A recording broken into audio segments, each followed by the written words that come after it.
أعوذ بالله من الشيطان الرجيم بسم الله الرحمن الرحيم ربي اشرح لي صدري ويسر لي أمري واحلل عقدة من لساني يفقهوا قولي. எல்லா புகழும் ஏக இறைவனுக்கே, சாந்தியும் சமாதானமும் நபி ஸல்லல்லாஹு அலைஹி வஸல்லம் அவர்களின் மீதும் இன்னும் அவர்களை பின்தொடர்ந்து வந்த அந்த சத்திய சஹாபாக்களின் மீதும் இன்னும் குறிப்பாக நம் அனைவரின் மீதும் உண்டாவதாக. அஸ்ஸலாமு அலைக்கும் வரஹ்மத்துல்லாஹி வபரகாத்துஹு. சென்ற வாரம் சூரத்துல் தகாசுர் பார்த்தோம். இன்ஷா அல்லாஹ் இந்த வாரம் அத்தியாயம் 101 சூரத்துல் காரியா பார்ப்போம் இன்ஷா அல்லாஹ். காரியா அப்படின்னாலே என்ன அர்த்தம்னா திடுக்கிட செய்யும் நிகழ்ச்சி அப்படின்னு அர்த்தமா. இது மக்காவில் இறக்கி அருளப்பட்டதுன்னு சொல்லப்படுது. இன்னும் வசனங்கள் 11. இந்த அத்தியாயத்தினுடைய முதல் வசனத்துல இடைப்படுற இந்த காரியா அப்படின்ற அந்த சொல்லையே சூறாக்கு பெயராக சுட்டப்பட்டுள்ளது. அதாவது இதனுடைய மைய கருத்துமே அந்த காரியா அப்படின்ற அந்த திடுக்கிட செய்யக்கூடிய அந்த நிகழ்ச்சியை பத்தி தான் அப்படின்னு அறிஞர்களால் சொல்லப்படுது. இன்னும் இதை மக்கத்து குறைஷிகருக்கும் இன்னும் அந்த மக்களுக்காகவும் அந்த காலகட்டத்துல இறக்கி அருளப்பட்டது அப்படின்னு சொல்லப்படுது. இது மறுமை நாள் வரைக்குமே இது ஒரு செய்தி, மக்களுக்கு அல்லாஹ் சொல்ற ஒரு செய்தி. இது இஸ்லாமுடைய ஆரம்ப காலகட்டத்துல மறுமை எப்படி நிகழும், மறுமையுடைய நிகழ்ச்சி எந்த மாதிரி எல்லாம் நடைபெறும் அப்படின்றத எடுத்து உரைக்கிறான் அல்லாஹ் இந்த வசனங்கள் மூலியமாக.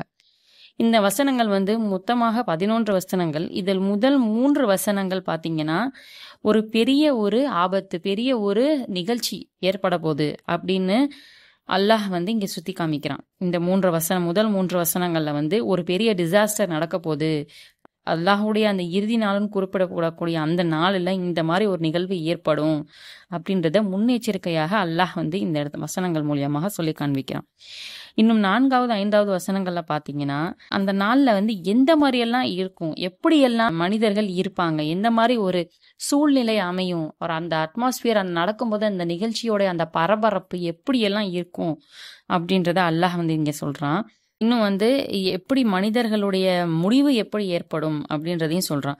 6வது 7வது வசனங்கள்ல பாத்தீங்கன்னா ஒரு மனிதனுடைய நன்மை அதிகமாக இருந்தா அவனுக்கு என்ன மாதிரி முடிவு ஏற்படும், ஒரு மனிதனுடைய தட்டு, அவனுடைய மீசான் தட்டு கனமாக இருந்தா அவனுடைய முடிவு எப்படிப்பட்டதாக இருக்கும் அப்படின்றத காமிக்கிறான்.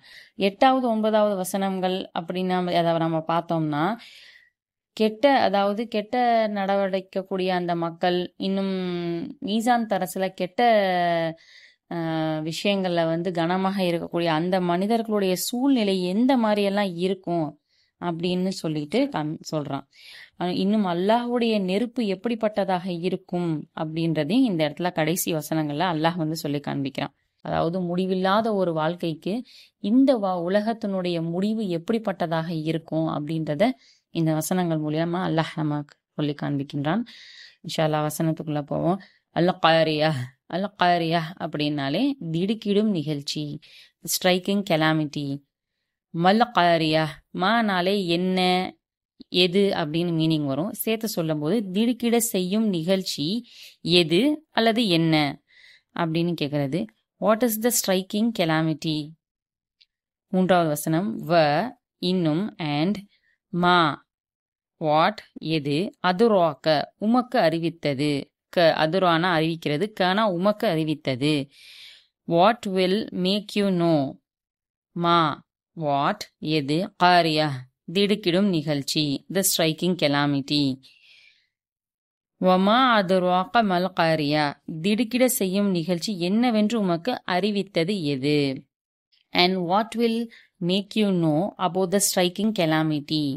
4வது வசனம் யௌம அந்த நாளில், த டே, யக்கூனு குன்னா ஆகிவிடுன்னு அர்த்தம், யக்கூனுனா ஆகி இருக்கும், ஃபியூச்சர்ல சொல்றது. வில் பி நாஸ்னா மனிதர்கள், த மேன்கைண்ட் பீப்புள், கல்ஃபராஷி வெட்டிற்பூச்சியை போன்று, லைக் மாத்ஸ் அதாவது ஈசலை போன்று, வெட்டிப்பூச்சியை போன்று அப்படின்னு சொல்லப்படுறது தான் இந்த கல்ஃபராஷி. மபுசூஸ் அப்படின்னாலே சிதறடிக்கப்பட்ட, ஸ்கேட்டர்ட். யௌம யகூனுன் நாசு கல்ஃபராஷில் மபுசூஸ் அந்த நாளில் மனிதர்கள் சிதறடிக்கப்பட்ட ஈசல்களை போன்று ஆகிவிடுவார்கள். On that day the mankind will be like a scattered moths. 5வது வசனம் வ இன்னும், தக்கூனு இன்னும் இருக்கும், ஆகியிருக்கும், அண்ட் வில் பி ஜிபாலு, ஜிபால்னாலே மனிதர்கள், ஜிபால்னா மலை, ஜிபாலுனா மலைகள், த மவுண்டைன்ஸ். கல் இஹினி, கல் இஹினினா கனா போன்று, இஹினினா ஆட்டுடைய ரோமங்கள். கல் இஹினி சேர்த்து சொல்லும்போது ஆட்டுடைய ரோமங்களை போன்று, லைக் உல்ஸ். மன்ஃபூஷ் சாயம் ஏற்றப்பட்ட, ஃப்ளஃப்ட் அப். வதகூனுல் ஜிபாலு கல் இஹினில் மன்ஃபூஷ் இன்னும் மலைகள் ஆட்டு ரோமங்களை போன்று காற்றில் பறக்கக்கூடியவை காற்றில் பறக்கடிக்கப்பட்டவையாக ஆகிவிடும். அதாவது ஆட்டுடைய ரோமங்களை போன்று மலைகள் எல்லாம் பஞ்சு பஞ்சா பறந்துரும் அப்படின்னு நல்லா இங்க சொல்றான். The mountains will be like wolves fluffed up. 6வது வசனம். ஃப அம்மா, ஃபனா எனவே, அம்மா எது எனவே எது.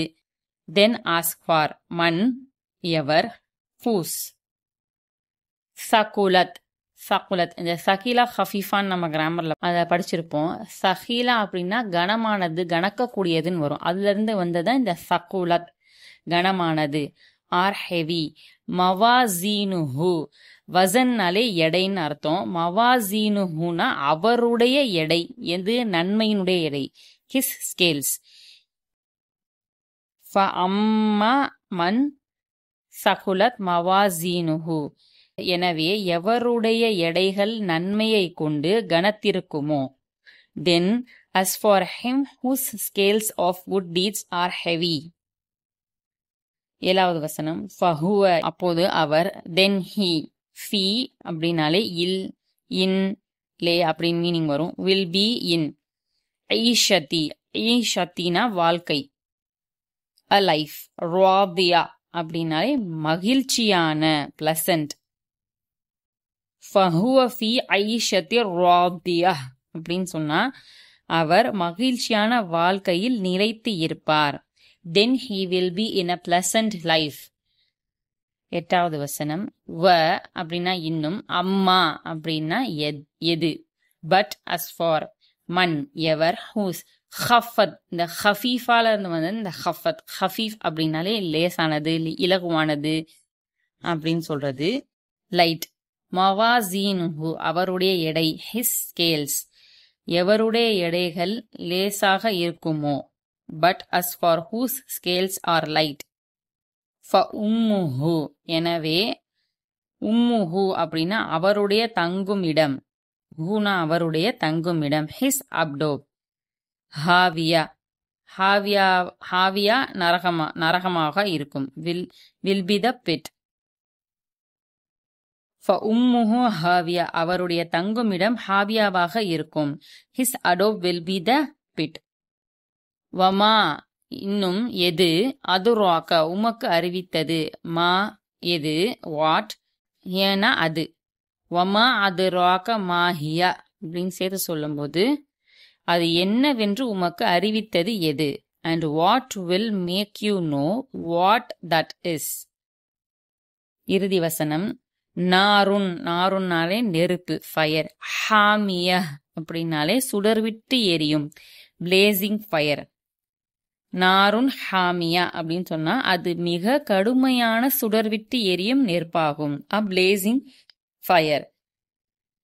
இத அல்லாஹ் அவனுடைய, அதாவது இறுதி முடிவு இப்படியெல்லாம் இருக்கும், நல்லவர்களுக்கு இப்படிப்பட்ட முடிவு, தீயவர்களுக்கு இப்படிப்பட்ட முடிவு அப்படின்னு சொல்லிட்டு அந்த இறுதி நாளை பற்றி இங்க அல்லாஹ் சொல்லி காண்பிக்கிறான். இன்ஷா அல்லாஹ் இதை எப்படி படிச்சோமோ அதன்படி அமல் செய்ய எல்லாம் வல்ல அல்லாஹ் நம் அனைவருக்கும் தௌஃபீக் செய்வானாக. ஆஹிர் தாவானா அனில் ஹம்துலில்லாஹி ரப்பில் ஆலமீன். அஸ்ஸலாமு அலைக்கும் வரஹ்மத்துல்லாஹி வபரகாத்துஹு.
you.